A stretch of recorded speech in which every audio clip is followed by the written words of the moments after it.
Well, thank you very much. It's great to be here. It's great to be here. I'm sure you were expecting someone much older than myself, but you get what you get. I'm going to talk to you about you. I want you to be selfish for a little while and think about yourself. So who are you? Who you are matters. And so who are you? I'm going to give you some suggestions, some lessons, some hints, mostly from my failures. One of my life's lessons has been to focus not on my at-bats, not on my strikeouts, groundouts, flyouts, my failures, but on my hits, my successes. I want you to be a little bit selfish for a few minutes and think about, is there anything that he says that I can take and steal from him and make me a better person? So that's what we're going to talk about. Well, let's first put this in a perspective, right? We need a perspective. Right now, last I counted, there are about 8.1 billion people on this earth. 8.1 billion people. So to flip that, each of you represent 0.000000000012345 of the world.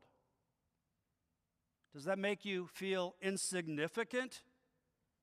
It shouldn't. It shouldn't. Because I'm talking about the power of one, the power of you, each of you. Each of you. One person can change the world. One person can impact so many people. One person can find the cure for cancer. One person can lead all of us on a path to peace. So be selfish for just a little while. I've been around a few years. I'm a slow learner, so maybe I can help you out. I didn't get my first tattoo until I was 50. I have 4 now. I didn't complete my first full Ironman until I was 58. Done 4 since then. I'm a work in progress. We're all a work in progress. I want you to stop worrying about everybody else. You can't control them, and focus on yourself. There's a really, really good song out there now. There's lots of good music. But I like the song from the Brothers Osborne, Nobody's Nobody. I want to quote you some of the lyrics. It's out there. Don't Google it right now, but soon Google it and watch the video. The lyrics go like this. Some wind up in the Hall of Fame. Some go down in a blaze of glory. Some people never, ever make a name, but change the game in someone's story. Sun goes up, sun goes down. Takes all kinds to make this world go around. Everybody, somebody, someone, somebody, someone. A sinner, a saint, or a son of a gun. Nobody's nobody. So you do matter. You do matter. And my lessons are how to make you matter more. How to be the best person that you can be. So lesson number 1, we're going to talk about the lists, the 3 lists. There are lots of lists. We live with lots of lists, but I want to talk about 3 lists. And I want to put them in the order I believe they should be. Because unfortunately for many of us, they're oftentimes taken out of order. And what are those 3 lists? Well, the third list, meaning the third important, not the second, not the first, is that dreaded to-do list. Everybody has a to-do list, right? We live by our to-do lists. How many of you spend so much time looking for your to-do list? Got to find that to-do list. Where is that to-do list? I got to update the to-do list. Oh my gosh, I can't get anything done because I'm working on the to-do list. That's an important list. You've got to have a to-do list, but it's not the most important list. It's actually the third most important list. And what is the second most important list? The to-done list. We don't pay enough attention to our to-done list. We don't stop and smell the roses. We don't look at our accomplishments. We don't celebrate enough what we have done. We're missing that confirmation, that affirmation. You know, the difference between the to-do list and the to-done list, well, that to-done list gives you this feeling of satisfaction of accomplishing something. That to-do list, well, that gives us ulcers, right? And the number one list, what's the number one list? What's the most important list that we oftentimes don't put number one? It's our to-be list. What is your to-be list? Do you have a to-be list? If not, you need to work on a to-be list. To be a better person, to be a better human being, better spouse, sibling, husband, wife, to be more forgiving, to be more anti-racist. Your to-be list is your to-be list. It's not mine, it's yours. But you need to develop that. Grow your to-be list as you grow yourself. Second lesson. There aren't 7 days of the week. How many of you learn 7 days a week in school? Wrong, wrong, wrong. Me too. Little secret. There's only 3. And those 3 days aren't Saturday, Sunday, someday. Those 3 days, the only 3 days of the week, yesterday, today, and tomorrow. And there's not a thing you can do about yesterday. It's over. You might learn from it. That's good. If it was a bad day, let it go. But the 2 most important days of the week are today and tomorrow. Too many of us live in the past. Too many of us focus on what has happened, me included, and not learning from mistakes and focusing on what's in front of us. I heard it somewhere, I can't remember where, it goes something like this. Do you know why the windshield on your automobile is bigger than the rearview mirror? Grace. It's called grace. Focus moving forward. Remember those lessons.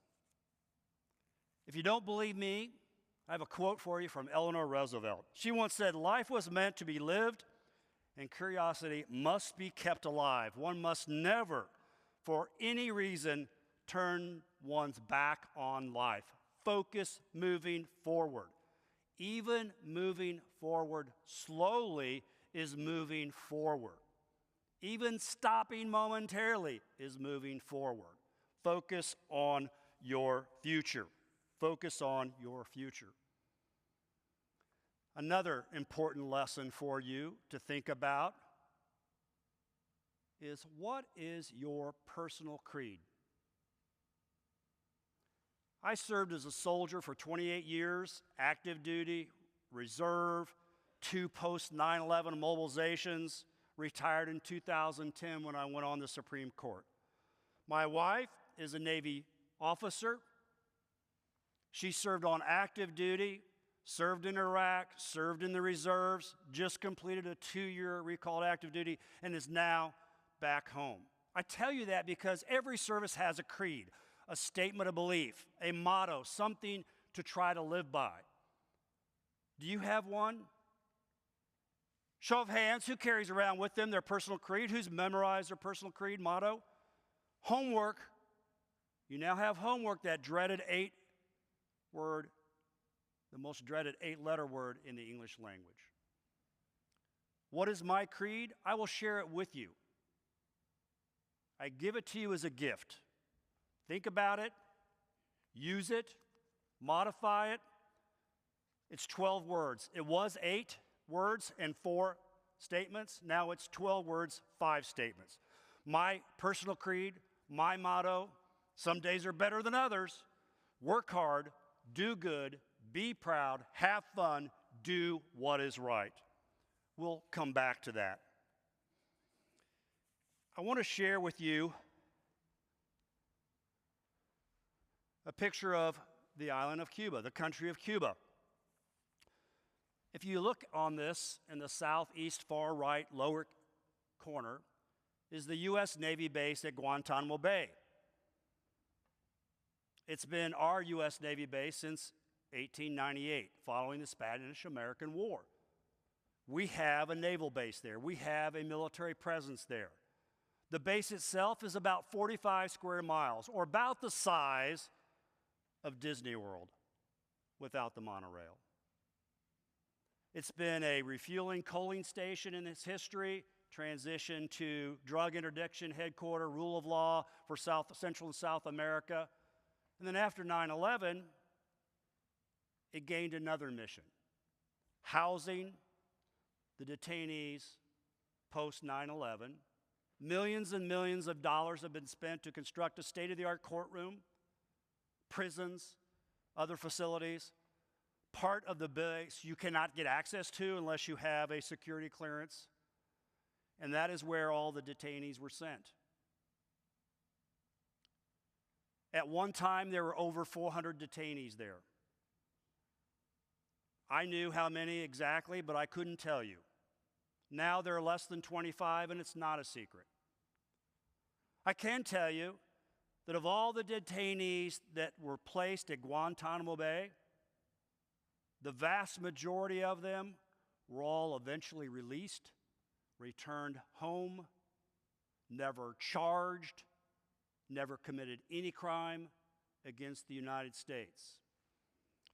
Why do I tell you this? Because I do know a little bit about Guantanamo Bay. I was there in various capacities, intermittently throughout my military career. And I was the Chief Defense Counsel at Guantanamo Bay. I was the Chief Defense Counsel of Guantanamo Bay. I was charged with defending all of the 9/11 terrorists. I was the Chief Defense Counsel of Guantanamo Bay when Khalid Sheikh Mohammed was charged. I was the Chief Defense Counsel who set up that team. I was the Chief Defense Counsel when Guantanamo Bay became the military's #1 legal mission. So I'm going to share some of my lessons for you using some examples from Guantanamo Bay. That's a picture of me speaking to the world press. I know it looks like I'm praying, and I did a lot of that. It was a very difficult job, very difficult job. When I was notified and selected by the Secretary of Defense, I was a trial court judge in Indiana. I was in the reserves, I was mobilized, recalled to active duty. And I remember trying to explain what I was going to be doing to my 85-year-old World War II father, veteran, 22 years in the military. I said, Dad, I'm going to be defending the 9/11 terrorists. And my father, I'll never forget this, sat up straight, and he leaned forward, and he looked at me, and he said, well, don't work too hard, Stevie. And then he sat up straight, and he said, do your duty, son. Do your duty, son. And shortly thereafter is when I added that last part to my motto, those last 4 words. It became work hard, do good, be proud, have fun, do what is right. Do what is right. Not part of the time, but all the time. Do what is right regardless of what anybody else is doing. We spend too much time worrying about what somebody else is doing. You be your own compass. Worry about yourself. Do what's right, even when it's not easy. It's easy to do what's right when it's easy. It ain't so easy to do what's right when it's not easy. Because sometimes the difference between doing what is right and doing what is not right is doing what is right or doing what is, well, easy. Do what's right always, always, always. The year before I was the chief defense counsel at Guantanamo Bay, I was actually the senior lawyer at Guantanamo Bay for the base commander. And you fly into Guantanamo Bay, very quickly land, and then you have to take some sort of craft across the water to the main part of the base. As the staff judge advocate, as the interim staff judge advocate, I got to ride on the FBI fast boat. Very cool, very cool. I come back a year later, same person, same rank. I'm now the chief defense counsel. I ride across on the ferry. I am now persona non grata. I fell from grace. And for the first time in my life, I knew what it felt like to be stereotyped because of your position, because of misinformation, disinformation. I realized how important it was to do my job and do what's right. I have many stories from Guantanamo Bay for another time or perhaps for a book. I will tell you that I was a trial judge for 16 years and a Supreme Court justice for 12 years. And all I ever tried to do, some days were better than others, was do the very best I could. Work hard, do good, be proud, have fun, and do what is right. My staff, myself, it was not a matter of being an R or D or an I or a J or a K. None of those things. It was always about doing the right thing. And if we can focus as individuals on the right thing, I'm of the humble opinion that our world will be much better off. So let's recap. Work hard, do good, be proud, have fun, and do what's right. Work hard. Work hard. Work smart, but work hard. I think it was Abraham Lincoln who said, I'm really in favor of that person who likes to work. Okay, work hard. Do good. Do good. John Adams. He once said, to be good and to do good is that all we have to do. So maybe that's number one on your to-do list, do good. And then on your to-be list, it could be good. So you've got two of those, doing really well, right? Be proud. Be proud. There was an author, Karen Samuelson, that says, don't wait till you reach your goal to be proud. Be proud of yourself every step along the way. I think that's profound. Be proud every step along the way. As the Chief Defense Counsel, wearing a military uniform, you have your name over your right chest, right side of your chest. My last name, David. As the Chief Defense Counsel, when a detainee was charged, it was my duty to go tell them and assign a team to defend them. And I would go to the detention facility, and I would take my name tag off because, for security reasons, right? And I would go through security, and I would put my name tag back on. And I would introduce myself, with or without an interpreter. I'm Steve David, I'm Colonel David, I'm the Chief Defense Counsel. My office is going to defend you. That's our job, that's our oath, that's our mission, that's what we're going to do.